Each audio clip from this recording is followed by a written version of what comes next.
ನಮಸ್ಕಾರ.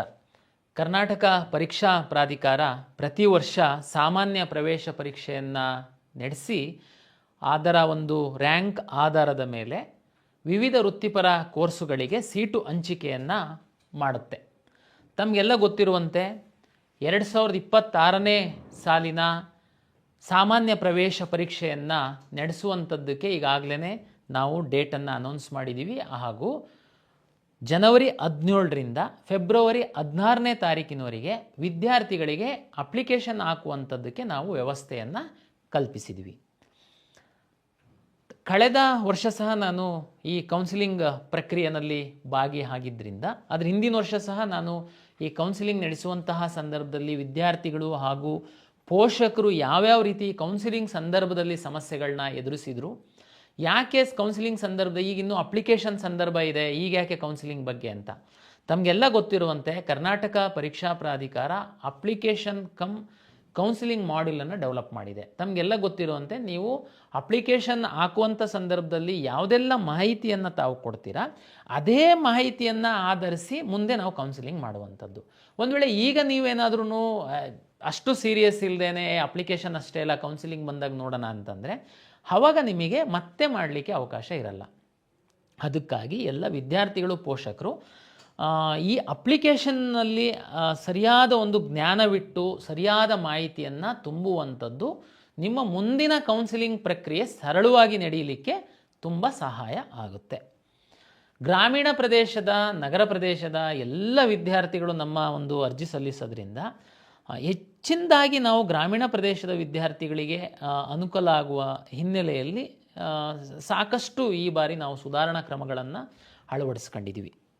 ತಮಗೆಲ್ಲ ಗೊತ್ತಿರುವಂತೆ ಈ ಪಾರದರ್ಶಕವಾಗಿ ನಡೀಬೇಕು, ಈ ಕೆಲವರೆಲ್ಲ ಏನು ಬೇರೆ ಬೇರೆ ರೀತಿ ಈ ಒಂದು ದುರುಪಯೋಗ ಪಡಿಸ್ಕೊಳ್ಳುವಂಥದ್ದನ್ನು ತಡೆಗಟ್ಟಬೇಕು. ಈ ಹಿನ್ನೆಲೆಯಲ್ಲಿ ನಾವು ಆಧಾರ್ ಬೇಸ್ಡ್ ಅಪ್ಲಿಕೇಶನ್ ಅಂತಂದರೆ ನೀವು ಆಧಾರ್ ನಂಬರು ತಮಗೆಲ್ಲ ಗೊತ್ತಿದೆ, ಇವತ್ತು ಭಾರತೀಯ ನಾಗರಿಕನಾಗಿದ್ದು 100% ಎಲ್ಲರೂ ಆಧಾರ್ ಕಾರ್ಡನ್ನು ತೆಗೆದುಕೊಂಡಿದ್ದಾರೆ. ತಾವು ಆಧಾರ್ ನಂಬರ್ ಹಾಕಿದರೆ ತಮ್ಮ ಆಧಾರ್ ನಂಬರು ಮೊಬೈಲಿಗೆ ಲಿಂಕ್ ಆಗಿದೆ ಅದಕ್ಕೆ OTP ಬರುತ್ತೆ. ಅದರ ಆಧಾರದ ಮೇಲೆ ತಾವು ಅಪ್ಲಿಕೇಶನ್ ನ್ಯೂ ರಿಜಿಸ್ಟ್ರೇಷನನ್ನು ಮಾಡ್ತೀರಾ. ನಾವೀಗಾಗಲೇ ತಮಗೆ ಎಲ್ಲ ಮಾಧ್ಯಮಗಳ ಮೂಲಕ ತಮಗೆ ತಿಳಿಸಿದ್ದೀವಿ. ಆಧಾರಲ್ಲಿರುವಂತಹ ಹೆಸರು, SSLC ಮಾರ್ಕ್ಸ್ ಕಾರ್ಡಲ್ಲಿರುವಂತಹ ಹೆಸರು ಹಾಗೂ SSLC ಮಾರ್ಕ್ಸ್ ಕಾರ್ಡಲ್ಲಿರುವಂತಹ ಜನ್ಮ ದಿನಾಂಕ ಮತ್ತು ಆಧಾರ್ ಕಾರ್ಡಲ್ಲಿರುವಂತಹ ಜನ್ಮ ದಿನಾಂಕ ಒಂದೇ ಇರುವಂತೆ ದಯಮಾಡಿ ಪೋಷಕರು ನೋಡ್ಕೊಳ್ಬೇಕು. ಜೊತೆಗೆ ತಾವು ತಹಶೀಲ್ದಾರ್ ಆಫೀಸಿಂದ ಜಾತಿ ಮತ್ತು ಆದಾಯ ಪ್ರಮಾಣ ಪತ್ರವನ್ನು ತೆಗೆದುಕೊಳ್ತೀರಾ. ಅದರಲ್ಲಿ ವಿದ್ಯಾರ್ಥಿ ಹೆಸರು, ತಂದೆ ಹೆಸರು ಮತ್ತು ತಾಯಿ ಹೆಸರು ಬರುತ್ತೆ. ಆ ವಿದ್ಯಾರ್ಥಿ ಹೆಸರು ಮತ್ತು ತಂದೆ ಹೆಸರು ಈ SSLC ಮಾರ್ಕ್ಸ್ ಕಾರ್ಡಲ್ಲಿ ಇರುವಂತೆ ತಾವು ನೋಡ್ಕೊಳ್ಬೇಕು. ಇದು ನಿಮಗೆ ಬೇಸಿಕ್ ನಿಮ್ಮ ಅಪ್ಲಿಕೇಶನ್ ಸುಗಮವಾಗಿ ನೀವು ಸಲ್ಲಿಸಲಿಕ್ಕಿರುವಂಥದ್ದು ಒಂದು ಮಾರ್ಗ. ದಯಮಾಡಿ ಇದನ್ನು ತಾವು ವಿಶೇಷ ಕಾಳಜಿಯಿಂದ ನೋಡ್ಕೊಳ್ಳಿ. ಏಕೆಂದರೆ ಆಧಾರಲ್ಲಿ ಏನೋ ಬೇರೆ ಹೆಸರು, SSLCನಲ್ಲಿ ಬೇರೆ ಹೆಸರು, ಈಗ ಅಪ್ಲಿಕೇಶನ್ ಹಾಕುವಾಗ ತಾವು ನೋಡ್ತೀರಾ ಆವಾಗ ತುಂಬ ಟೆನ್ಷನ್ನು, ಪ್ಯಾನಿಕ್ಕು, ಗಡಿಬಿಡಿ ಏನು ಮಾಡ್ಕೊಳ್ಳೋ ಅಗತ್ಯ ಇಲ್ಲ. ಏನಾದ್ರೂ ತಪ್ಪಾಗಿತ್ತು ಅಂತಂದರೆ ಆಧಾರದ ಸರಿ ಮಾಡಿಸ್ಕೊಳ್ಳುವಂಥದ್ದಕ್ಕೂ ಅವಕಾಶ ಇದೆ. ಮತ್ತು ನಿಮ್ಮ ಮಗುವಿನ ಭವಿಷ್ಯದ ದೃಷ್ಟಿಯಿಂದ ಸಹ ಇದು ಸಹಾಯ ಆಗುತ್ತೆ. ಯಾಕೆಂದರೆ ಮುಂದೆ ನಿಮ್ಮ ಸರ್ಕಾರಿ ನೌಕರಿಗಿರ್ಬೋದು, ಹೈಯರ್ ಎಜುಕೇಷನಿಗಿರ್ಬೋದು, ಈ ಎಲ್ಲ ಸಂದರ್ಭದಲ್ಲಿ ನಿಮ್ಮ SSLC ಮಾರ್ಕ್ಸ್ ಕಾರ್ಡು ಬಹಳ ಇಂಪಾರ್ಟೆಂಟ್ ಇರುತ್ತೆ. ಅದೇ ರೀತಿ ಇತ್ತೀಚಿನ ದಿನಗಳಲ್ಲಿ ಆಧಾರ್ ಕಾರ್ಡ್ ಸಹ ತುಂಬ ಇಂಪಾರ್ಟೆಂಟ್ ಇದೆ. ನೀವು SSLC ಮಾರ್ಕ್ಸ್ ಕಾರ್ಡು ಹೆಸರು, ಇಲ್ಲಿ ಹೆಸರು ಎಲ್ಲ ಬೇರೆ ಬೇರೆ ಇದ್ದರೆ ನಾಳೆ ಸಹ ನೀವು ಫೇಸ್ ಮಾಡಬೇಕಾಗುತ್ತೆ. ಹಾಗಾಗಿ ದಯಮಾಡಿ ಈ ಹೆಸರುಗಳು ಇರುವಂಥದ್ದು ಸರಿಯಾದನ್ನು ತಾವು ಚೆಕ್ ಮಾಡ್ಕೊಳ್ಳಿ. ಒಂದು ಎರಡನೇದು ಬಹುಮುಖ್ಯವಾಗಿರುವಂಥದ್ದು, ನಮ್ಮ ಹಿಂದಿನ ಪರೀಕ್ಷಾ ಸಂದರ್ಭದಲ್ಲಿ ನಾವು ಗಮನಿಸಿದಂತೆ ನಾವು ಹಿಂದೆ ಸಾಕಷ್ಟು ದಾಖಲೆಗಳನ್ನ ತಮಗೆ ಅಪ್ಲೋಡ್ ಮಾಡೋದಕ್ಕೆ ಹೇಳ್ತಾಯಿದ್ರು. ನೀವು ಅಪ್ಲೋಡ್ ಮಾಡೋದ್ರಲ್ಲೇ ಸುಸ್ತಾಗಿ ಹೋಗ್ಬಿಡ್ತಿದ್ರಿ. ಅದಕ್ಕೆ ನಾವು ಜಸ್ಟ್ ಸಿಗ್ನೇಚರು ಮತ್ತು ಫೋಟೋ ಮಾತ್ರ ಅಪ್ಲೋಡ್ ಮಾಡೋದಕ್ಕೆ ಹೇಳಿದ್ದೀವಿ. ತಾವು ಫೋಟೋ ಜಾಗದಲ್ಲಿ ಸಿಗ್ನೇಚರ್ ಜಾಗದಲ್ಲಿ ಫೋಟೋ ಅಪ್ಲೋಡ್ ಮಾಡುವಂಥದ್ದು. ನಾನು ನಾಳೆ ಹಾಲ್ ಟಿಕೆಟ್ ಬಿಟ್ಟಂಥ ಸಂದರ್ಭದಲ್ಲಿ ಕಂಪ್ಯೂಟರಿಗೇನು ಗೊತ್ತಾಗಲಿಕ್ಕಿಲ್ಲ, ಹಾಗಾಗಿ ನಾವು ಫೋಟೋ ಜಾಗದಲ್ಲಿ ಸಿಗ್ನೇಚರ್ ಬಂದುಬಿಡುತ್ತೆ. ಪರೀಕ್ಷೆಗೆ ನೀವು ಬರಬೇಕು ಅಂತಂದರೆ ನಿಮಗೆಲ್ಲ ಗೊತ್ತಿದೆ, ನಾವೀಗಾಗಲೇ AI ಟೆಕ್ನಾಲಜಿ ಬಳಸಿ ಯಾರು ಅರ್ಜಿ ಹಾಕಿದ್ದಾರೆ ಅವರೇನೇ ಪರೀಕ್ಷೆ ಬರೀಲಿಕ್ಕೆ ಬರ್ತಾ ಇದ್ದಾರಾ ಅಂತನ್ನುವಂಥದ್ದು ಪರೀಕ್ಷಾ ಕೇಂದ್ರದ ಹೊರಗಡೆ ನಾವು ಚೆಕ್ ಮಾಡ್ತಾ ಇದ್ದೀವಿ. AI ಬೇಸ್ಡ್ ಚೆಕ್ ಮಾಡಿ ಅಲ್ಲಿ ನೀವು ಫೋಟೋ ಅಪ್ಲೋಡ್ ಮಾಡಿಲ್ಲ ಸರಿಯಾದ ರೀತಿಯಲ್ಲಿ ಅಂತಂದರೆ ನಮಗೆ ಅಲ್ಲಿ ಸಮಸ್ಯೆ ಆಗುತ್ತೆ, ನಿಮಗೆ ಪರೀಕ್ಷೆ ಬರೆಯುವಂಥ ಸಂದರ್ಭದಲ್ಲಿ ಸಮಸ್ಯೆ ಆಗುತ್ತೆ. ಜೊತೆಗೆ ನಾವು ಇನ್ನೂ ಒಂದು ಈ ಬಾರಿ ಇಂಪ್ಲಿಮೆಂಟ್ ಮಾಡಿದ್ವಿ, ತಮಗೆಲ್ಲ ಗೊತ್ತಿದೆ, ಯಾರು ಪರೀಕ್ಷೆ ಬರೆದಿದ್ದಾನೆ ವಿದ್ಯಾರ್ಥಿ, ಅದೇ ವಿದ್ಯಾರ್ಥಿ ಕಾಲೇಜಿಗೆ ಹೋಗಿ ಅಡ್ಮಿಷನ್ ಆಗಬೇಕು. ಅದೇ ಫೋಟೋನ ನಾವು ಕಾಲೇಜಲ್ಲಿ ಸಹ ಕ್ಯಾಪ್ಚರ್ ಮಾಡಿದ್ವಿ. ಅಂದರೆ ಇಲ್ಲಿ ಯಾವುದೇ ರೀತಿ ಮಾಲ್ ಪ್ರಾಕ್ಟೀಸ್ ಆಗಬಾರ್ದು, ಪಾರದರ್ಶಕವಾಗಿ ಪರೀಕ್ಷೆ ಆಗಬೇಕು, ಪರೀಕ್ಷೆ ಬರೆದವನಿಗೆ ರಿಸಲ್ಟ್ ಬರುತ್ತೆ, ಪರೀಕ್ಷೆ ಬರೆದವನು ಕಾಲೇಜಿಗೆ ಹೋಗಬೇಕು ಅನ್ನುವ ಹಿನ್ನೆಲೆಯಲ್ಲಿ ನಾವು ಅಭಿವೃದ್ಧಿಪಡಿಸಿರುವಂಥದ್ದು. ಅದಕ್ಕೆ ತಮ್ಮ ಸಹಕಾರ ಇರುತ್ತೆ ಅಂತೇಳಿ ಭಾವಿಸ್ತೀನಿ. ಹಾಗಾಗಿ ತಾವು ಒಳ್ಳೆ ರೀತಿ ಫೋಟೋನ ಅಪ್ಲೋಡ್ ಮಾಡಿ ಅಂತನ್ನುವಂಥದ್ದು ತಮ್ಮ ಒಂದು ವಿನಂತಿ. ಜೊತೆಗೆ ನಾವು ಈ ಅಪ್ಲಿಕೇಶನ್ ಹಾಕಿದ ನಂತರ ನಾವು ಕೌನ್ಸಿಲಿಂಗಲ್ಲಿ ತಮಗೆಲ್ಲ ಗೊತ್ತಿದೆ ಸಾಕಷ್ಟು ಬದಲಾವಣೆಗಳಾಗ್ತಾ ಇರುತ್ತೆ, ಹೊಸ ಮಾಹಿತಿ ಬರ್ತಿರುತ್ತೆ, 3 ರೌಂಡಲ್ಲಿ ಕೌನ್ಸಿಲಿಂಗ್ ಆಗುತ್ತೆ, ಈ ಟೈಮ್ ಟೇಬಲ್ಲು, ರಿಸಲ್ಟು, ಸಾಕಷ್ಟು ಪ್ರಕ್ರಿಯೆಗಳಿರುತ್ತೆ.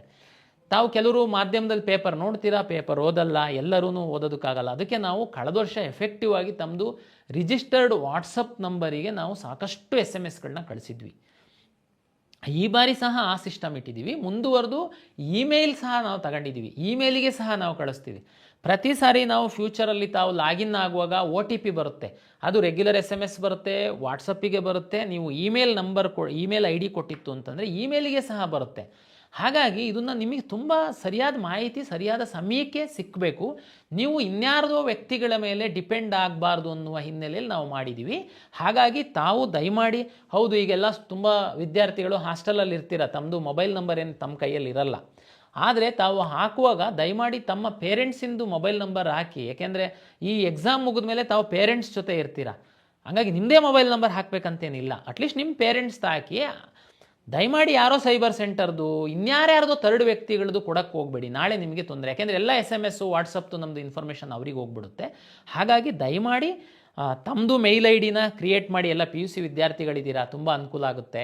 ನಿಮಗೆ ಮೇಲ್ ಸಹ ಬರುತ್ತೆ. ಓಕೆ, ಕಾಲೇಜಲ್ಲಿ ಮೊಬೈಲು ಕಂಪ್ಯೂಟರು ಎಲ್ಲ ನಿಮಗೆ ಅವಾಯ್ಡ್ ಮಾಡಿರ್ತಾರೆ. ಅಂಥ ಸಂದರ್ಭದಲ್ಲಿ ದಯಮಾಡಿ ಪೇರೆಂಟ್ಸ್ದು ಮೊಬೈಲ್ ನಂಬರ್ ಕೊಟ್ಟರೆ ನಾವು ಕಳಿಸುವಂಥ ವಾಟ್ಸಪ್ SMS ಇಮೇಲ್ ID ತಮ್ಮದು ಪೇರೆಂಟ್ಸ್ದು ಅಥವಾ ತಮ್ಮದು ಕೊಟ್ಟರೆ ನಾವು ಟೈಮ್ ಟು ಟೈಮ್ ಕಳಿಸುವಂಥ ತಮಗೆ ಮಾಹಿತಿ ಸಿಗುತ್ತೆ. ಇದು ಅನುಕೂಲ ಆಗುತ್ತೆ.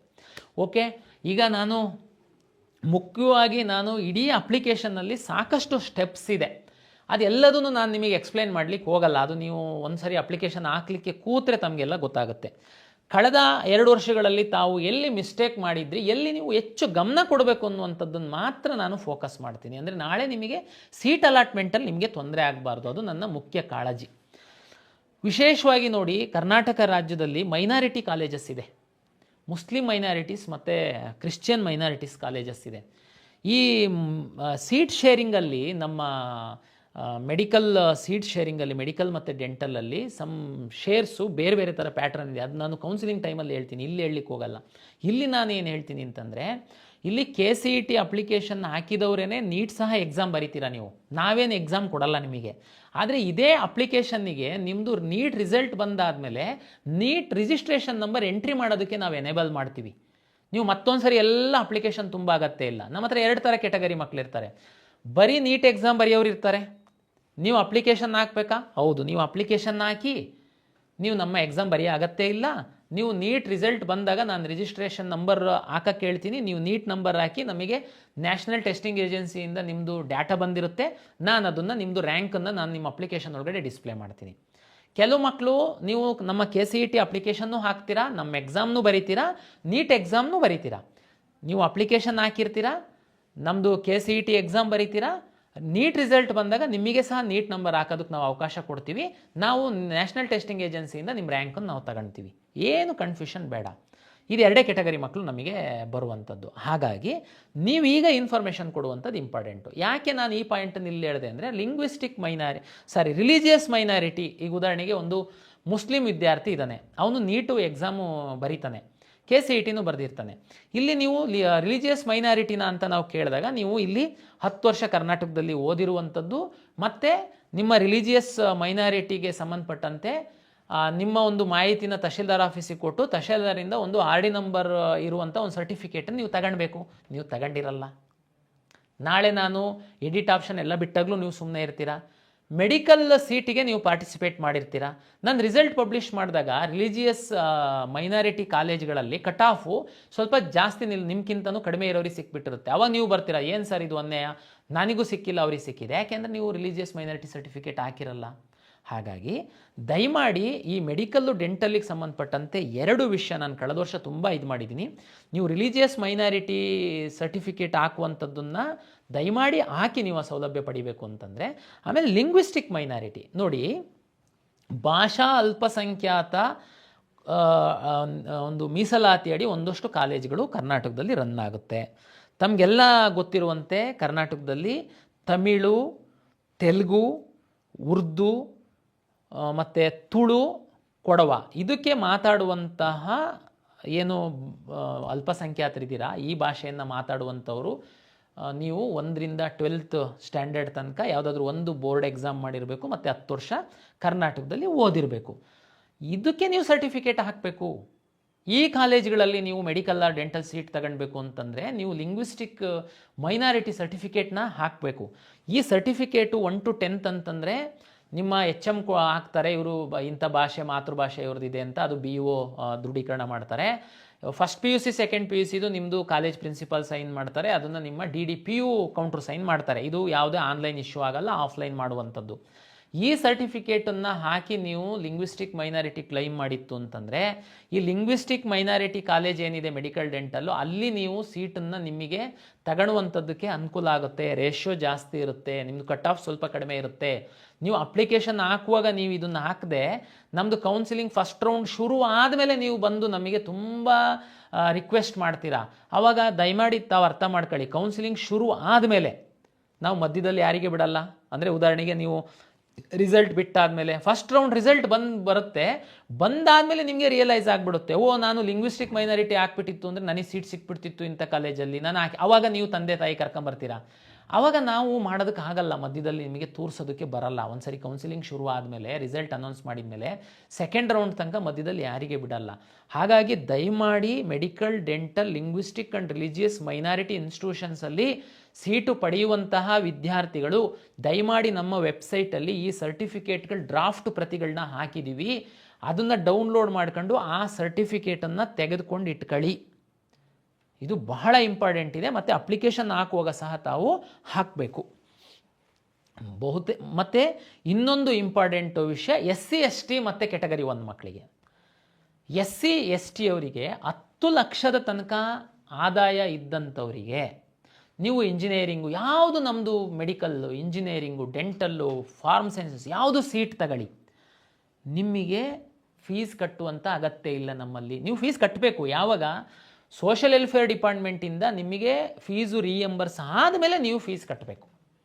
ನಮ್ಮ ಸರ್ಕಾರಿ ಕೋಟಾದ ಸೀಟುಗಳನ್ನು ಪಡೆಯುವಂತಹ ವಿವಿಧ ಪ್ರೊಫೆಷನಲ್ ಕೋರ್ಸ್ಗಳ SC ST ವಿದ್ಯಾರ್ಥಿಗಳು ತಮ್ಮ ಕುಟುಂಬದ ಆದಾಯ 10 ಲಕ್ಷದಕ್ಕಿಂತ ಒಳಗಿದ್ದಲ್ಲಿ ತಾವು ಕೌನ್ಸಿಲಿಂಗಲ್ಲಿ ಸೀಟ್ ಸಿಕ್ಕಿದ ನಂತರ ಕಾಲೇಜಿಗೆ ಹಾಗೇ ಹೋಗಿ ತಾವು ಜಾಯಿನ್ ಆಗಬೇಕು. ಸೋಷಲ್ ವೆಲ್ಫೇರ್ ಡಿಪಾರ್ಟ್ಮೆಂಟಿಂದ ನಿಮಗೆ ಫೀಸ್ ಬಂದ ನಂತರ ಆ ಕಾಲೇಜಿಗೆ ಕಟ್ಟಬೇಕು. ಏನಾಗುತ್ತೆ ವಿದ್ಯಾರ್ಥಿಗಳು, SC ಸರ್ಟಿಫಿಕೇಟು ಬೇರೆ, SC ಆದಾಯ ಪ್ರಮಾಣ ಪತ್ರ ಬೇರೆ. ಈ ವಿದ್ಯಾರ್ಥಿಗಳು ಏನು ಮಾಡ್ತೀರಾ, ನೀವು ಕ್ಯಾಶ್ ಸರ್ಟಿಫಿಕೇಟ್ ಅಂತ ಅಪ್ಲೈ ಮಾಡ್ತೀರಾ, ನಿಮಗೆ ಕ್ಯಾಶ್ ಸರ್ಟಿಫಿಕೇಟ್ ಕೊಡ್ತಾರೆ. ಈ ಉದ್ಯೋಗದಲ್ಲೆಲ್ಲ ಏನು SC ST ಸರ್ಟಿಫಿಕೇಟ್ ಇದ್ದರೆ ಸಾಕು, ಇನ್ಕಮ್ ಇಂಪಾರ್ಟೆಂಟ್ ಇಲ್ಲ. ಆದರೆ ಇಲ್ಲಿ ನೀವು ಜೀರೋ ಫೀಸ್ ಮಾಡಬೇಕಂತಂದರೆ ಈ SC ST ಕುಟುಂಬದ ಮಕ್ಕಳು ನೀವು ನಿಮ್ಮ 10 ಲಕ್ಷದ ಒಳಗಡೆ ಆದಾಯ ಇದ್ದರೆ ನೀವು ಆದಾಯ ಪ್ರಮಾಣ ಪತ್ರ ಸಹ ತೆಗೆದುಕೊಂಡು ಬರಬೇಕು. ನೀವು ಅದು RD ನಂಬರ್ನ ಹಾಕಬೇಕು. ಅಂದರೆ ಈ 2A 2B 3A 3B ಇವರಿಗೆಲ್ಲ ಏನಿರುತ್ತೆ ಅಂತಂದರೆ 8 ಲಕ್ಷದೊಳಗಡೆ ಆದಾಯ ಇದ್ದರೆ ಅವರಿಗೆ 3A ಸರ್ಟಿಫಿಕೇಟ್ 3B ಸರ್ಟಿಫಿಕೇಟ್ ಕೊಡ್ತಾರೆ. ಅದು ಒಂದರಲ್ಲೇ ಬಂದುಬಿಡುತ್ತೆ, ಇನ್ಕಮ್ಮು ಮತ್ತು ಜಾತಿ. SC ಅವ್ರದ್ದು ಹಂಗಲ್ಲ, ನಿಮಗೆ ಕ್ಯಾಸ್ಟ್ ಪ್ರಮಾಣ ಪತ್ರ, SC ST ಅವರಿಗೆ ಕ್ಯಾಸ್ಟ್ ಸಂಬಂಧಪಟ್ಟಂಥ ಪ್ರಮಾಣ ಪತ್ರ ಬೇರೆ ಬರುತ್ತೆ, ಅದಕ್ಕೊಂದು RD ನಂಬರ್ ಬರುತ್ತೆ, ಇನ್ಕಮ್ಮಿಗೆ ಒಂದು RD ನಂಬರ್ ಬರುತ್ತೆ. ದಯಮಾಡಿ SC ST ಮಕ್ಕಳು 10 ಲಕ್ಷದ ಒಳಗಡೆ ಇನ್ಕಮ್ ಇತ್ತು ಅಂತಂದರೆ ತಾವು ಈ 2 ಪ್ರಮಾಣ ಪತ್ರವನ್ನು ತೆಗೆದುಕೊಳ್ಳಿ. 10 ಲಕ್ಷಕ್ಕಿಂತ ಜಾಸ್ತಿ ಇನ್ಕಮ್ ಇದ್ದರೆ ತಾವು ಆದಾಯ ಪ್ರಮಾಣ ಪತ್ರ ತಗೊಳ್ಳೋ ಅಗತ್ಯ ಇಲ್ಲ, ಯಾಕೆಂದರೆ ನಿಮಗೆ ಯಾವುದೇ ಫೀ ರಿಯಾಯಿತಿ ಇರಲ್ಲ. ಆದರೆ ನೀವು ಕ್ಯಾಸ್ಟ್ ಪ್ರಮಾಣ ಪತ್ರ, ಜಾತಿ ಪ್ರಮಾಣ ಪತ್ರ ಮಾತ್ರ ತೆಗೆದುಕೊಳ್ಬೇಕಾಗುತ್ತೆ, ಯಾಕೆಂದರೆ ನೀವು ರಿಸರ್ವೇಷನ್ ಕ್ಲೈಮ್ ಮಾಡಬೇಕು ಅಂತಂದರೆ. ಇನ್ನೊಂದು ಬಂತು ಕೆಟಗರಿ 1ಗೆ ಸಂಬಂಧಪಟ್ಟಂತೆ ಸಹ ತಮ್ಗಳಿಗೆ ಸಹ 2.5 ಲಕ್ಷ ಆದಾಯದವರೆಗೆ ಈ ಫೀ ರಿಯಾಯಿತಿಯಲ್ಲಿ ಕನ್ಸಿಡರ್ ಮಾಡುವಂಥದ್ದಕ್ಕೆ ಇದೆ. ಹಾಗಾಗಿ ತಾವು ಸಹ ಜಾತಿ ಜೊತೆಗೆ ಆದಾಯ ಪ್ರಮಾಣ ಪತ್ರವನ್ನು ಹಾಕಬೇಕು. ಮತ್ತು ಇಲ್ಲೇ ಈ ವಿಷಯ ಇನ್ನೊಂದು, ಈ ಜನರಲ್ ಮೆರಿಟ್ ಅವರಿಗೆ ಸಂಬಂಧಪಟ್ಟಂತೆ ಹೇಳ್ಬಿಟ್ಟು, ಇದು ಜನರಲ್ ಮೆರಿಟ್ ಅವರಿಗೆ ವಿಶೇಷವಾಗಿ ಯಾಕೆ ನಾನು ಮೆನ್ಷನ್ ಮಾಡ್ತಿದ್ದೀನಿ ಅಂದರೆ, ಉಳಿದವರು ಎಲ್ಲರಿಗೂ ಅಂತೂ ತಾವು ಕ್ಯಾಸ್ಟ್ ಸರ್ಟಿಫಿಕೇಟು, ಇನ್ಕಮ್ ಸರ್ಟಿಫಿಕೇಟ್ ಹಾಕೇ ಇರ್ತೀರಾ. ಅಂದರೆ SC ST ಅವರು ಕೆಟಗರಿ 1 ಅವರು ಇನ್ಕಮ್ಮು RD ನಂಬರ್ ಸಪ್ರೇಟ್ ಹಾಕ್ತೀರಾ, ಕ್ಯಾಸ್ಟ್ ಸರ್ಟಿಫಿಕೇಟ್ ಹಾಕ್ತೀರಾ. 3A 3B 2A 2B ಅವರೆಲ್ಲ ಕ್ಯಾಸ್ಟ್ ಆ್ಯಂಡ್ ಇನ್ಕಮ್ ಸರ್ಟಿಫಿಕೇಟ್ ಹಾಕಿರ್ತೀರಾ. ಇನ್ನು ಉಳಿದವರು ಯಾರು? General merit student. General merit student ಅವರಿಗೆ ಏನಪ್ಪ ಇನ್ಕಮ್ಮು? ಉದಾಹರಣೆಗೆ ಜನರಲ್ ಮೆರಿಟ್ ಸ್ಟೂಡೆಂಟ್ ಇದ್ದು ತಾವು ಏನಾದ್ರೂ ಬಡವರಿತ್ತು ಅಂತಂದರೆ, ತಮಗೆಲ್ಲ ಗೊತ್ತಿದೆ SNQ ಅಂತ ಒಂದು ಕೋಟಾ ಇದೆ ಇಂಜಿನಿಯರಿಂಗ್ ಸೀಟಲ್ಲಿ. ಇದರಲ್ಲಿ ನಿಮ್ಮ ಆದಾಯವನ್ನು ಆಧರಿಸಿ ನಿಮಗೆ ಫೀ ರಿಯಾಯಿತಿ ಕೊಡುವಂಥದ್ದಕ್ಕೆ ಒಂದು ಅವಕಾಶ ಇದೆ. ಇದು AICT ಅವರ ಒಂದು ಮಾರ್ಗಸೂಚಿಯಂತೆ. ಹೆಚ್ಚಿನ ವಿವರವನ್ನು ನಮ್ಮ ವೆಬ್ಸೈಟಲ್ಲಿ ತಾವು ನೋಡ್ಕೊಳ್ಬೋದು. ನಾನಿಲ್ಲಿ ಹೇಳುವಂಥದ್ದು ಇಷ್ಟೇ, general merit student, pure general merit students ಒಂದು ವೇಳೆ ಅಂದರೆ ಬೈ ಜಾತಿ ಕೆಲವರು ಜನರಲ್ ಮೆರಿಟ್ ಆಗಿರ್ತಾರೆ, ಅವರಿಗೆ ಇನ್ಕಮ್ಮು ವಾಸ್ತವವಾಗಿ ತುಂಬ ಕಡಿಮೆ ಇರುತ್ತೆ. ಅವ್ರುಗಳೇನಾದರೂ ಈ SNQನ ಕ್ಲೈಮ್ ಮಾಡಬೇಕು ಅಂತಂದರೆ ದಯಮಾಡಿ ತಾವು, ನಿಮಗಂತೂ ಜಾತಿ ಪ್ರಮಾಣ ಪತ್ರ ಕೊಡಲ್ಲ, ಆದರೆ ಇನ್ಕಮ್ ಪ್ರಮಾಣ ಪತ್ರವನ್ನು ಕೊಡ್ತಾರೆ, ಆದಾಯ ಪ್ರಮಾಣ ಪತ್ರವನ್ನು ಹಾಕಿ. ಜೊತೆಗೆ ಈ ಜಾತಿಯಿಂದ ಈ ಜನರಲ್ ಮೆರಿಟ್ ಇರುವಂಥವರು ಒಂದು ವೇಳೆ ಗ್ರಾಮೀಣ ಪ್ರದೇಶದಲ್ಲಿ ಓದಿದರೆ ನೀವು ಗ್ರಾಮೀಣ ಮೀಸಲಾತಿಯನ್ನು ಪಡೆಯುವಂಥದ್ದಕ್ಕೆ ಅವಕಾಶ ಇದೆ. ಆದರೆ ನೀವು ಇಲ್ಲಿ ನಾನ್ ಕ್ರಿಮಿ ಲೇಯರ್ ಸರ್ಟಿಫಿಕೇಟನ್ನು ತಹಶೀಲ್ದಾರ್ ಆಫೀಸಿಂದ ತಂದು ಕೊಡಬೇಕಾಗುತ್ತೆ. ಇದು GM ಅವರಿಗೆ ಕುರಿತಾಗಿ ನಾನು ಹೇಳ್ತಿರುವಂಥದ್ದು. ಇದ್ರ ಬಗ್ಗೆ ಹೆಚ್ಚಿನ GM ಅಂತಿದ್ದಂಗೆ ಸುಮ್ಮನೆ GM ಹಾಕ್ಬಿಡ್ತಾರೆ. ಉದಾಹರಣೆಗೆ ಯಾವುದೋ ಒಂದು ತುಂಬ ಒಂದು ಜಾತಿಯಲ್ಲಿ GM ಇದ್ದು ಅವರು ತುಂಬ ಬಡವರು ಇರ್ತಾರೆ, ಏನೋ ಕೂಲಿ ಮಾಡ್ತಿರ್ಬೋದು, ಏನೋ ಬೇರೆ ವೃತ್ತಿ ಮಾಡ್ತಿರ್ಬೋದು, ಆದರೆ ಅವ್ರದ್ದು ಇನ್ಕಮ್ ತುಂಬ ಕಡಿಮೆ ಇರುತ್ತೆ. GM ಅನ್ನೋ ಕಾರಣಕ್ಕೋಸ್ಕರ ಅವರು ಇನ್ಕಮ್ ಸರ್ಟಿಫಿಕೇಟೇ ಹಾಕಲ್ಲ. ನೀವು ಒಂದು ವೇಳೆ ಮೆರಿಟೋರಿಯಸ್ ಇದ್ದು ನಿಮ್ಮದು ಇನ್ಕಮ್ ತುಂಬ ಕಡಿಮೆ ಇತ್ತು ಅಂತಂದರೆ ನಿಮಗೆ ಈ ಇಂಜಿನಿಯರಿಂಗ್ ಸೀಟ್ ಪಡೆಯುವಂಥ ಸಂದರ್ಭದಲ್ಲಿ SNQಗೆ ನಿಮ್ಮನ್ನು ಇನ್ಕಮ್ ಆಧಾರದ ಮೇಲೆ ಕನ್ಸಿಡರ್ ಮಾಡುವಂಥದ್ದಕ್ಕೆ ಅವಕಾಶ ಇರೋದ್ರಿಂದ ದಯಮಾಡಿ ತಾವು ಅದನ್ನು ಸದುಪಯೋಗ ಪಡಿಸ್ಕೊಳ್ಬೇಕು ಅಂತಂದರೆ ಇನ್ಕಮ್ ಸರ್ಟಿಫಿಕೇಟ್ ಹಾಕಬೇಕು. ಜೊತೆಗೆ ಗ್ರಾಮೀಣ ಪ್ರದೇಶದಲ್ಲಿ ಇದ್ದರೆ ನೀವು ರೂರಲ್ ಪ್ರಮಾಣ ಪತ್ರನ ಹಾಕ್ತೀರಾ. ಅದು ಕ್ಲೈಮ್ ಆಗಬೇಕು ಅಂತಂದರೆ NCLC ನಾನ್ ಕ್ರಿಮಿ ಲೇಯರ್ ಸರ್ಟಿಫಿಕೇಟ್ ತಹಶೀಲ್ದಾರಿಂದ ಪಡೆದು ಹಾಕಬೇಕಾಗುತ್ತೆ.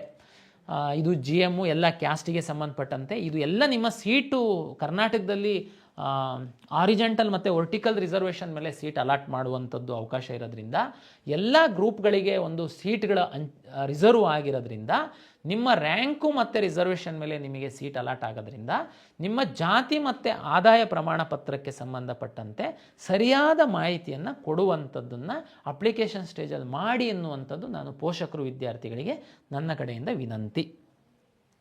ಸ್ಪೆಷಲ್ ಕೆಟಗರಿಗೆ ಸಂಬಂಧಪಟ್ಟಂತೆ ಒಂದು ತಮಗೆ ಮಾಹಿತಿ ಕೊಡೋದಾದರೆ, ತಮಗೆಲ್ಲ ಗೊತ್ತಿದೆ ಸ್ಪೆಷಲ್ ಕೆಟಗರಿಗೆ ಸಹ ರಾಜ್ಯ ಸರ್ಕಾರ ರಿಸರ್ವೇಷನ್ ಕೊಡುತ್ತೆ. ಉದಾಹರಣೆಗೆ sports, person with disability, NCC, scouts and guides, defence, defence. ಇಲ್ಲಿ ಎಲ್ಲ ನೀವು ಒಂದು ವೇಳೆ ಆ ಒಂದು ಏನು ಹಂಗಂತಂದರೆ ಸ್ಪೋರ್ಟ್ಸಲ್ಲಿ ಯಾರು ಎಲಿಜಿಬಲ್ಲು ಇದೆಲ್ಲದನ್ನು ನಾವು ಬ್ರೋಷರಲ್ಲಿ ಡೀಟೇಲಾಗಿ ಕೊಟ್ಟಿದ್ದೀವಿ, ತಾವು ದಯಮಾಡಿ ಸ್ಟಡಿ ಮಾಡಿ. 2 ಪಾಯಿಂಟನ್ನು ನಾನು ಇಲ್ಲಿ ಹಿಂದಿನ 2 ವರ್ಷದ ಅನುಭವದಲ್ಲಿ ಮಕ್ಕಳು ಪ್ರತಿ ಬಾರಿ ತಪ್ಪು ಮಾಡುವಂಥದ್ದು ನಿಮ್ಮ ಗಮನಕ್ಕೆ ತರುವಂಥದ್ದಾದರೆ ಸ್ಪೋರ್ಟ್ಸ್ ಅಂತಂದರೆ ಗ್ರಾಮ ಪಂಚಾಯತಿನಲ್ಲಿ ಆಡಿದ್ದು, ನಿಮ್ಮ ಸ್ಕೂಲಲ್ಲಿ ಆಡಿದ್ದು, ನಿಮ್ಮ ಊರಲ್ಲಿ ಆಡಿದ್ದಕ್ಕೆಲ್ಲ ಸ್ಪೋರ್ಟ್ಸ್ ರಿಸರ್ವೇಷನ್ ಇಲ್ಲ. ಅಲ್ಲಿ ಸ್ಪೋರ್ಟ್ಸ್ ಇಲಾಖೆಯವರು ಒಂದು ಆ್ಯಕ್ಟ್ ಮಾಡಿದ್ದಾರೆ. ಅದ್ರ ಪ್ರಕಾರ ಕಳೆದ 3 ವರ್ಷಗಳಲ್ಲಿ ನೀವು ರಾಜ್ಯವನ್ನು, ರಾಷ್ಟ್ರವನ್ನು, ಅಂತಾರಾಷ್ಟ್ರವನ್ನು ಪ್ರತಿನಿಧಿಸಿರುವಂಥದ್ದು, ಸ್ಪೋರ್ಟ್ಸ್ ಆಡಿರುವಂಥದ್ದು, ಗೆದ್ದಿರುವಂಥದ್ದು, ಪಾರ್ಟಿಸಿಪೇಟ್ ಮಾಡಿರುವಂಥದ್ದಕ್ಕೆ ರಿಸರ್ವೇಷನ್ ಇರುತ್ತೆ. ನೀವು ಸುಮ್ಮನೆ ಸ್ಪೋರ್ಟ್ಸ್ ಕೋಟಾ ಇದೆಯಾ ಅಂತಿದ್ದಂಗೆ ಊರಲ್ಲಿ ಗ್ರಾಮ ಪಂಚಾಯತಿಲಿ ಆಡೋದಕ್ಕೆ ಕ್ಲಿಕ್ ಮಾಡ್ತೀರಾ. ನಾವಿಲ್ಲಿ ನೀವು ಸ್ಪೋರ್ಟ್ಸಿಗೆ ಡಾಕ್ಯುಮೆಂಟ್ ತಗೊಂಡು ಬನ್ನಿ ಅಂತಂದರೆ ಪಾಪ ಅಲ್ಲಿಂದ ಇಲ್ಲಿವರೆಗೆ ಬರ್ತೀರಾ. ಇಲ್ಲಿ ಬಂದಾದಮೇಲೆ ಸರ್ ಇದಾದರೆ ಗೊತ್ತಿಲ್ಲ, ನಾವು ರಾಜ್ಯ ಮಟ್ಟ ಆಡಿಲ್ಲ ಅಂತ ವಾಪಸ್ ಹೋಗ್ತೀರಾ. ಅದಕ್ಕೆ ದಯಮಾಡಿ ನಾನು ಈ ಸರಿ ಅಪ್ಲಿಕೇಶನಲ್ಲಿ ಸಹ ನೀವು ಯಾವುದು ರಾಜ್ಯನ, ರಾಷ್ಟ್ರನ, ಅಂತಾರಾಷ್ಟ್ರೀಯ ಅಂತ ಪ್ರಿಸ್ಕ್ರೈಬ್ ಮಾಡಿದ್ದೀನಿ. ಜೊತೆಗೆ ಸ್ಪೋರ್ಟ್ಸ್ ಅಂದರೆ ಯಾರು ಎಲಿಜಿಬಲ್ ಅನ್ನುವಂಥದ್ದನ್ನು ಸಹ ನಾವು ನಮ್ಮ ಬ್ರೋಷರಲ್ಲಿ ಹಾಕಿದ್ದೀವಿ. ದಯಮಾಡಿ ಓದಿ ಸ್ಪೋರ್ಟ್ಸ್ ಕೋಟಾ ಕ್ಲೈಮ್ ಮಾಡಿ ಅನ್ನುವಂಥದ್ದು ನನ್ನ ವಿನಂತಿ. ಪರ್ಸನ್ ವಿತ್ ಡಿಸಬಿಲಿಟಿ, ವಿಶೇಷ ಚೇತನರಿಗೆ ಸಂಬಂಧಪಟ್ಟಂಥ ಒಂದು ಮಾತು ನೋಡಿ. ವಿಶೇಷ ಚೇತನರು ಗೆ ರಿಸರ್ವೇಷನ್ ಇದೆ. ಅದರಂತೆ ಮೆಡಿಕಲ್, ಡೆಂಟಲ್, ಆಯುಷ್ ಎಲ್ಲ ಕೆಟಗರಿನಲ್ಲಿ ನಾವು ಸೀಟ್ ರಿಸರ್ವ್ ಮಾಡಿ ಇಡ್ತೀವಿ. ಆದರೆ ಅರ್ಹ ವಿಶೇಷ ಚೇತನರಿಗೆ ರಿಸರ್ವ್ ಮಾಡಿರುವಂತಹ ಸೀಟ್ಸ್ಗಳದು fake PWD person with disability ಅವರಿಗೆ ರಿಸರ್ವ್ ಮಾಡಿರುವಂತಹ ಸೀಟ್ಗಳಲ್ಲ. ಕಳೆದ ವರ್ಷ ನಿಮಗೆ ಮಾಹಿತಿಗೆ ಹೇಳ್ತೀನಿ ನಾನು, ಯಾರು ಪರ್ಸನ್ ವಿತ್ ಡಿಸಬಿಲಿಟಿನ ಕ್ಲೈಮ್ ಮಾಡ್ತೀರಾ ತಾವು UDID ಕಾರ್ಡನ್ನು ತಗೊಳ್ಬೇಕಾಗುತ್ತೆ, ಒಂದು ಮ್ಯಾಂಡೇಟ್ರಿ. ಎರಡನೇದು UDID ಕಾರ್ಡನ್ನು ತಗೊಳ್ತಿದ್ದಂಗೆ ನನಗೆ ಪರ್ಸನ್ ವಿತ್ ಡಿಸಬಿಲಿಟಿನಲ್ಲಿ ರಿಸರ್ವ್ ಸೀಟು ನೀವು ಅರ್ಜಿ ಹಾಕುವಾಗ UDID ಕಾರ್ಡ್ ನಂಬರ್ ಹಾಕ್ತೀರಾ, ಅರ್ಜಿ ಹಾಕ್ತೀರಾ, ಎಕ್ಸಾಮ್ ಬರೀತೀರಾ. ಬರ್ದಾದ್ಮೇಲೆ ನಿಮ್ಮನ್ನು ಯಾರು ವಿಶೇಷ ಚೇತನರಿರ್ತಾರೆ ನಿಮ್ಮ ಒಂದು ಅಂಗವೈಕಲ್ಯವನ್ನು ಪರಿಶೀಲನೆ ಮಾಡೋದಕ್ಕೆ ನಾವು ಇಲ್ಲೊಂದು ಮೆಡಿಕಲ್ ಬೋರ್ಡನ್ನು ಕಾನ್ಸ್ಟಿಟ್ಯೂಟ್ ಮಾಡ್ತೀವಿ. KEAಗೆ ನಿಮ್ಮನ್ನು ಕರಿತೀವಿ. ಕೆಲವೊಂದನ್ನು ಇಲ್ಲಿ ಮಾಡ್ತೀವಿ, ಕೆಲವೊಂದನ್ನು ಹಾಸ್ಪಿಟಲ್ ಮಾಡಿಸ್ತೀವಿ. ಅಲ್ಲಿ ನೀವು ಕ್ವಾಲಿಫೈಡ್ ಆದರೆ ಅಷ್ಟೇ ನಿಮ್ಮನ್ನು ವಿಶೇಷ ಚೇತನರ ವರ್ಗದಲ್ಲಿ ಕಾಯ್ದಿರಿಸುವಂತಹ ಸೀಟುಗಳ ಹಂಚಿಕೆಗೆ ನಿಮ್ಮನ್ನು ಪರಿಗಣಿಸ್ತೀವಿ. ಜೊತೆಗೆ ಈ ವರ್ಷ ಏನು ಮಾಡಿದ್ದು ಅಂತ ಹೇಳ್ತೀನಿ. ಈ ಥರ ಬಂದಂತಹ ಸಂದರ್ಭದಲ್ಲಿ ಯಾರು ನಕಲಿ ಪ್ರಮಾಣ ಪತ್ರವನ್ನು ತೆಗೆದುಕೊಂಡು ಬಂದಿದ್ದರು ಅವರನ್ನು ನಮ್ಮ ಕೌನ್ಸಿಲಿಂಗಿಂದ ಸಂಪೂರ್ಣವಾಗಿ ಹೊರಗಡೆ ಹಾಕಿದ್ವಿ. ಅವರಿಗೆ ಮಲ್ಲೇಶ್ವರಂ ಪೊಲೀಸ್ ಸ್ಟೇಷನ್ನಲ್ಲಿ ಒಂದು FIR ಮಾಡಿಸಿದ್ವಿ. ದಯಮಾಡಿ ಅನ್ಯ ಮಾರ್ಗಗಳ ಮೂಲಕ ಸೀಟನ್ನು ಪಡೆಯುವಂಥ ಪ್ರಯತ್ನವನ್ನು ಮಾಡೋದಕ್ಕೆ ಹೋಗಬೇಡಿ. ಯಾರು ನಿಜವಾದ ವಿಶೇಷ ಚೇತನರಿದ್ದಾರೆ ಅವರಿಗೆ ಸರ್ಕಾರ ಮಾಡಿರುವಂತಹ ಒಂದು ವ್ಯವಸ್ಥೆ ಅದು. ದಯಮಾಡಿ ವಿಶೇಷ ಚೇತನರ ಸೀಟ್ಗಳನ್ನ ನೀವು ಕದಿಯುವಂತಹ ಪ್ರಯತ್ನವನ್ನು ಬೇರೆಯವ್ರು ಮಾಡೋಕ್ಕೆ ಹೋಗಬೇಡಿ. ಬೇರೆಯವ್ರು ಮಾಡೋಕ್ಕೆ ಹೋದರೆ ನಿಮ್ಮ ಭವಿಷ್ಯ ಹಾಳಾಗುತ್ತೆ. ಇಲ್ಲಿ ಮಾತ್ರ ಅಲ್ಲ, ನೀವು ಕೌನ್ಸಿಲಿಂಗ್ ಎಲ್ಲೂ ಸೀಟ್ ತಗೊಳೋದಕ್ಕಾಗಲ್ಲ. ಜೊತೆಗೆ ಒಂದು FIR ಆಯಿತು ಅಂತಂದರೆ ನಿಮ್ಮದು ಲೈಫಲ್ಲಿ ಬೇರೆ ಯಾವುದು ಗೌರ್ಮೆಂಟ್ ನೌಕರಿ ಯಾವುದು ತಗೊಳ್ಲಿಕ್ಕೆ ಆಗಲ್ಲ. ಹಾಗಾಗಿ ದಯಮಾಡಿ ನೀವು ಜೆನ್ಯೂನ್ ಇದ್ದರೆ ಮಾತ್ರ ಸರ್ಟಿಫಿಕೇಟನ್ನು ತಗೊಳ್ಳಿ. ನಿಮಗೆ ಮಧ್ಯವರ್ತಿಗಳು ಅವರು ಇವರು ಆಸೆ ಹುಟ್ಟಿಸ್ತಾರೆ, ನಾನೆಲ್ಲ ಕೊಡಿಸ್ತೀನಿ, ಯಾರಿಗೆ ನಂಬಕ್ಕೆ ಹೋಗಬೇಡಿ. ನಂಬಿ ನೀವು ಅವರಿಗೆ ದುಡ್ಡು ಕೊಟ್ಟರೆ ದುಡ್ಡು ಕಳ್ಕೊಳ್ತೀರ, ನಿಮ್ಮ ಜೀವನನೂ ಕಳ್ಕೊಳ್ತೀರ. ದಯಮಾಡಿ ಎಚ್ಚರಿಕೆಯಿಂದ ಇರಿ. ಹಾಗಾಗಿ ನಾನು ಆಗಿದ್ದೆ ಹೇಳಿ, ಕಳೆದ ವರ್ಷ ನಾವು 21 ಫೇಕ್ ವೈದ್ಯಕೀಯ ಪ್ರಮಾಣ ಪತ್ರಗಳನ್ನ ಕಂಡುಹಿಡಿದು FIR ಮಾಡಿಸಿದ್ದೀವಿ. ಅವರು ನಮ್ಮ ಕೌನ್ಸಿಲಿಂಗ್ ಪ್ರಕ್ರಿಯೆಯಿಂದ ಹೊರಗಡೆ ಹಾಕಿದ್ದೀವಿ. ಆ ಪೇರೆಂಟ್ಸಿಗೆ ಮರ್ಯಾದೆನೂ ಹೋಯಿತು, ಪೇರೆಂಟ್ಸು ಒಂದಷ್ಟು ದುಡ್ಡನ್ನು ಕಳ್ಕೊಂಡಿದ್ರು. ಕೇಸು ಅದು ನೀವು ಕಲ್ಪನೆಯೂ ಮಾಡ್ಕೊಳ್ಲಿಕ್ಕಾಗಲ್ಲ, ಅಷ್ಟು ಸಮಸ್ಯೆ ಆಗುತ್ತೆ ನಿಮಗೆ. ಹಾಗಾಗಿ ನೀವು ರಾಜಮಾರ್ಗದಲ್ಲಿ ಏನಿದೆ ನಿಮ್ಮದು ಮಾಹಿತಿ ಅದನ್ನು ನಮಗೆ ಕೊಡಿ ಅಂತ ಹೇಳುವಂಥದ್ದು ನನ್ನ ವಿನಂತಿ. ಆಮೇಲೆ ಇನ್ನು ಎಕ್ಸ್ ಮೆನ್ನು ಮತ್ತು ಡಿಫೆನ್ಸು ಅದೆಲ್ಲ ತಮ್ಗೆ ಗೊತ್ತಿದೆ. ತಮ್ಮ ತಂದೆ ಯಾರು ಇರ್ತಾರೆ ಅದ್ರದ್ದೆಲ್ಲ ಕ್ಲೈಮ್ ಮಾಡ್ತೀರಾ, ಸಂಬಂಧಪಟ್ಟ ಡಿಪಾರ್ಟ್ಮೆಂಟಿಗೆ ವೆರಿಫೈ ಮಾಡಿಸಿ ತರಿಸ್ತೀವಿ. ಆಮೇಲೆ ನಾವು ನಿಮಗೆ ಅದರಲ್ಲಿ ಸೀಟ್ ಅಲಾಟ್ ಮಾಡ್ತೀವಿ. ಬಟ್ ಮಾಹಿತಿನ ಸರಿಯಾಗಿ ಈಗ ಕೊಡಬೇಕಾಗುತ್ತೆ ತಾವು.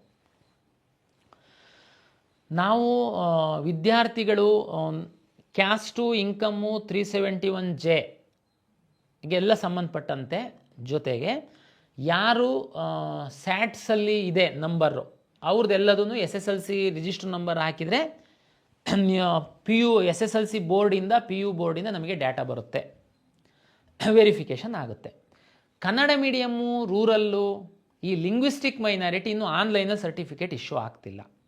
ಅವ್ರುಗಳು ದಾಖಲೆನ ನಾವು ಪರಿಶೀಲನೆ ಮಾಡಬೇಕಾಗುತ್ತೆ. ಒರಿಜಿನಲ್ಸನ್ನು ಎಲ್ಲರನ್ನೂ KEAಗೆ ಕರೆಯುವಂಥದ್ದು, BO ಆಫೀಸಿಗೆ ಕಳಿಸುವಂಥದ್ದು, DDPI ಆಫೀಸಿಗೆ ಕಳಿಸುವಂಥದ್ದು ಸೂಕ್ತ ಅಲ್ಲ. ಹಾಗಾಗಿ ನಾವು ನಿಮ್ಮ ಕಾಲೇಜುಗಳ ಪ್ರಾಚಾರ್ಯರಿಗೇ ನಾವು ಲಾಗಿನ್ ಕೊಡ್ತೀವಿ.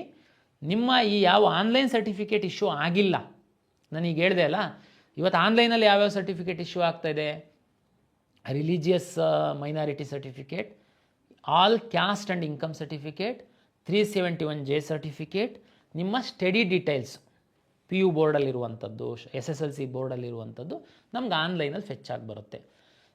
Linguistic minority certificates, Kannada medium certificate, rural certificate ಇದು ಆನ್ಲೈನಲ್ಲಿ ವೆರಿಫಿಕೇಷನ್ ಆಗಲ್ಲ.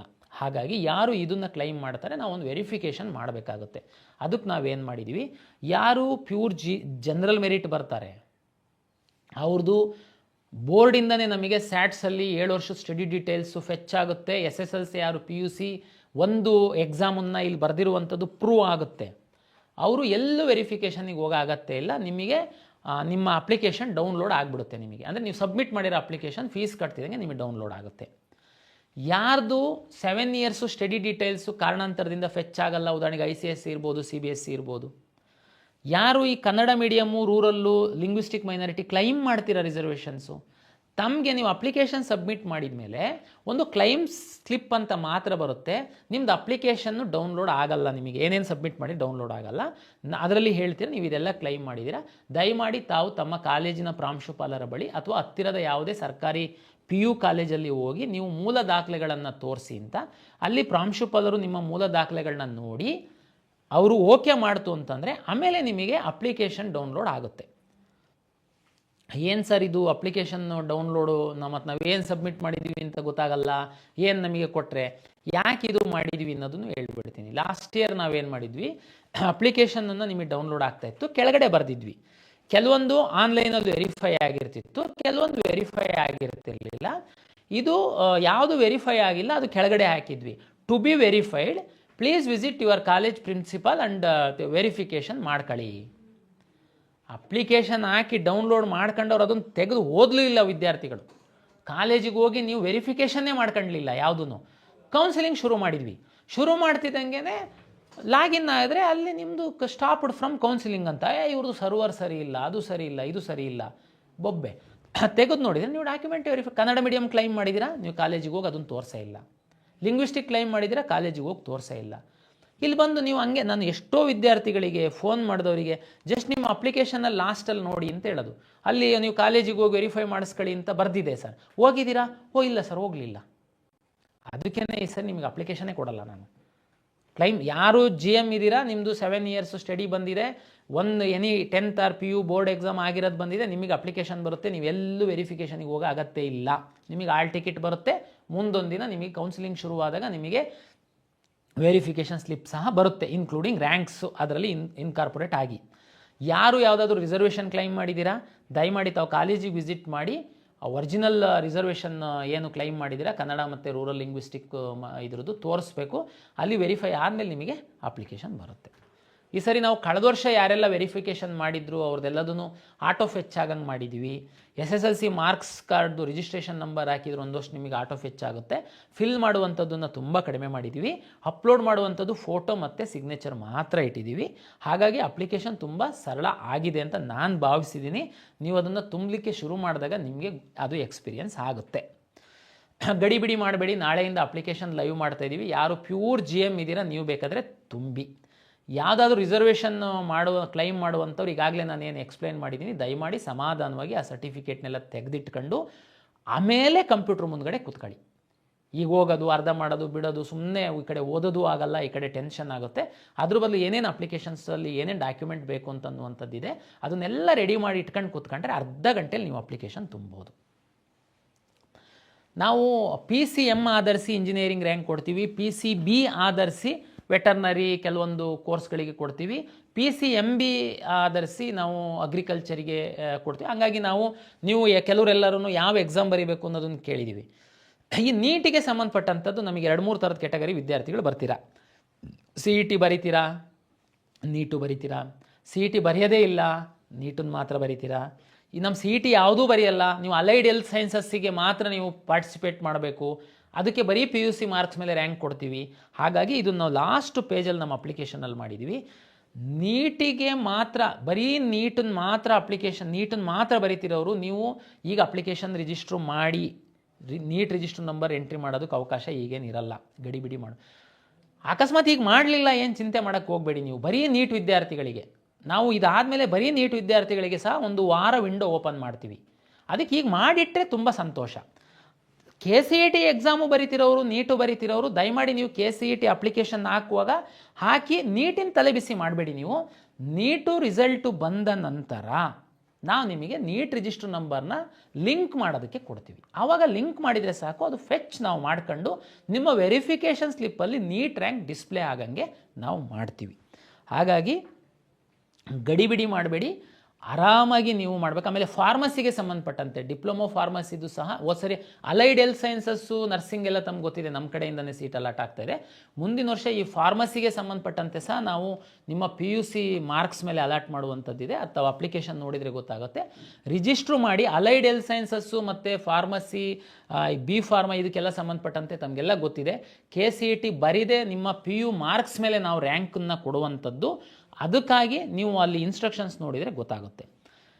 ಕರ್ನಾಟಕ ಪರೀಕ್ಷಾ ಪ್ರಾಧಿಕಾರ ಕರ್ನಾಟಕ ರಾಜ್ಯದ ಎಲ್ಲ ಸರ್ಕಾರಿ, ಖಾಸಗಿ PU ಕಾಲೇಜಿನ ವಿಜ್ಞಾನ ವಿದ್ಯಾರ್ಥಿಗಳಿಗೆ ಒಂದು ದಿಕ್ಸೂಚಿ ಪುಸ್ತಕವನ್ನು ಮುದ್ರಿಸಿ ನಿಮಗೆ ಕಳಿಸ್ಕೊಡ್ಲಾಗಿದೆ. ನಿಮ್ಮ PU ಇಲಾಖೆಯ ಮುಖಾಂತರ ನಾವು ಕಳಿಸಿದ್ದೀವಿ. ನಿಮ್ಮ ಪ್ರಾಂಶುಪಾಲರು ನಿಮಗೆ ಕಳಿಸ್ತಾರೆ. ಒಂದು 52 ಪುಟದ ಒಂದು ಪುಸ್ತಕ. ದಯಮಾಡಿ ವಿದ್ಯಾರ್ಥಿಗಳು ನೀವು ಅಪ್ಲಿಕೇಶನ್ ಹಾಕೋದ್ರೊಳಗಡೆ ಒಂದು ಸರಿ ಓದಿ ಪೂರ್ತಿ. ಎಲ್ಲ ಅದರಲ್ಲಿ ಇನ್ಕಾರ್ಪೊರೇಟ್ ಮಾಡಿದ್ದೀವಿ ನಾವು, ತಮಗೆ ತುಂಬ ಸಹಾಯ ಆಗುತ್ತೆ. ಜೊತೆಗೆ ನಿಮ್ಮ ಕಾಲೇಜಿನ ಎಲ್ಲ ವಿಜ್ಞಾನ ಶಿಕ್ಷಕರಿಗೆ ನಾವು ಅಪ್ಲಿಕೇಶನ್ ತುಂಬುವ ಕುರಿತು ನಾವು ಕಳೆದ 10 ದಿವಸಗಳಿಂದ ನಾವು ತರಬೇತಿಯನ್ನು ಆನ್ಲೈನ್ ಮೂಲಕ ಕೊಟ್ಟಿದ್ದೀವಿ.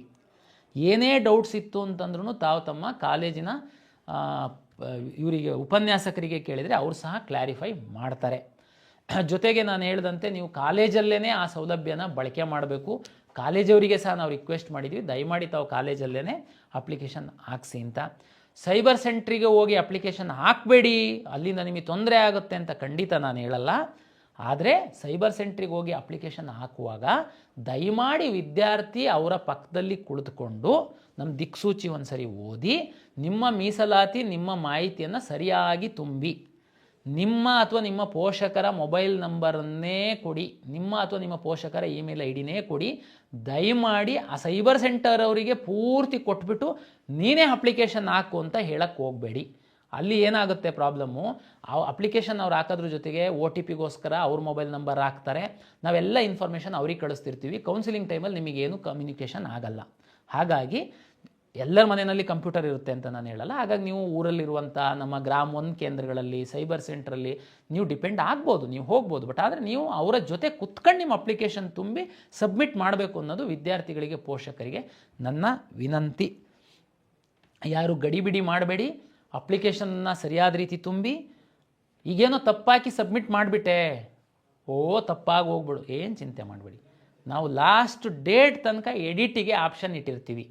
ಆದರೆ ನೀವು ಇದೆಲ್ಲ ಎಡಿಟ್ ಮಾಡಿ ಎಲ್ಲ ಫೈನಲ್ ಆದಮೇಲೆ ಕಾಲೇಜಿಗೆ ಹೋಗಿ ಪ್ರಿನ್ಸಿಪಲ್ ಹತ್ರ ವೆರಿಫಿಕೇಷನ್ ಮಾಡಿಸಿದ ಮೇಲೆ ಮಾತ್ರ ಫ್ರೀಸ್ ಆಗುತ್ತೆ. ಈಗ ನೀವು 2A ಇರುತ್ತೆ, ನೀವು ಸರ್ಟಿಫಿಕೇಟೇ ಹಾಕಲ್ಲ, ಗಡಿಬಿಡಿನಲ್ಲಿ ಹಾಕ್ಬಿಡ್ತೀರಾ. ಆಮೇಲೆ ಕಾಲೇಜಿಗೂ ಹೋಗ್ತೀರಾ, ಕನ್ನಡ ಮೀಡಿಯಂ ಊರಲ್ಲೆಲ್ಲ ತೋರಿಸ್ತೀರಾ, ವೆರಿಫಿಕೇಷನ್ ಆಗುತ್ತೆ. ಆಮೇಲೆ ಒಂದು ವಾರ ಆದಮೇಲೆ ಇಲ್ಲ ನಾನು ತಹಶೀಲ್ದಾರಿಗೆ ಅಪ್ಲೈ ಮಾಡಿದ್ದೆ, 2A ಸರ್ಟಿಫಿಕೇಟ್ ಈಗ ಬಂದಿದೆ, ಈಗ ಹಾಕಬೇಕು ಅಂತಂದರೆ ನೀವು ಎಡಿಟ್ ಮಾಡೋಕ್ಕಾಗಲ್ಲ. ಒಂದು ವೇಳೆ ತಹಶೀಲ್ದಾರಿಗೆ ಹಾಕಿದ್ದೀರಾ ಅಪ್ಲೈ ಮಾಡೋದಕ್ಕೆ ಅಂತಂದರೆ ದಯಮಾಡಿ ಆ ಸರ್ಟಿಫಿಕೇಟ್ ನಿಮಗೆ ಬರೋ ತನಕ ವೆಯ್ಟ್ ಮಾಡಿ, ಅದನ್ನು ಹಾಕಿ ನಂತರ ಕಾಲೇಜಿಗೆ ದಾಖಲೆ ಪರಿಶೀಲನೆಗೆ ಹೋಗಿ. ದಾಖಲೆ ತಹಶೀಲ್ದಾರು ಕಾಲೇಜಿನ ಪ್ರಾಂಶುಪಾಲರು ದಾಖಲೆಗಳನ್ನ ಪರಿಶೀಲನೆ ಮಾಡಿ ಅವರು ಸಬ್ಮಿಟ್ ಮಾಡಿದ ಮೇಲೆ ಫೈನಲ್ ಮತ್ತೆ ಎಡಿಟ್ ಮಾಡೋಕ್ಕಾಗಲ್ಲ ತಾವು. ಹಾಗಾಗಿ ದಯಮಾಡಿ ನೀವು ಅಪ್ಲಿಕೇಶನ್ ಸರಿಯಾಗಿ ತುಂಬಿ ಎಲ್ಲ ಸರಿ ಇದೆ ಅನ್ನೋದನ್ನು ಖಾತ್ರಿಪಡಿಸ್ಕೊಂಡು, ನಿಮ್ಮ ಎಲ್ಲ ಮೀಸಲಾತಿಯನ್ನು ನೀವು ಹಾಕಿದಿರಾ ಅನ್ನುವಂಥದ್ದನ್ನು ಖಾತ್ರಿಪಡಿಸ್ಕೊಂಡು ನಿಮ್ಮ ಕಾಲೇಜಿನ ಪ್ರಾಂಶುಪಾಲರ ಹತ್ರ ಹೋಗಿ ಮೂಲ ದಾಖಲೆಗಳನ್ನ ತೋರಿಸಿ ಅವರೊಂದು ಸರಿ ನೋಡಿ ಸಬ್ಮಿಟ್ ಮಾಡ್ತಾರೆ. ಅಲ್ಲಿಗೆ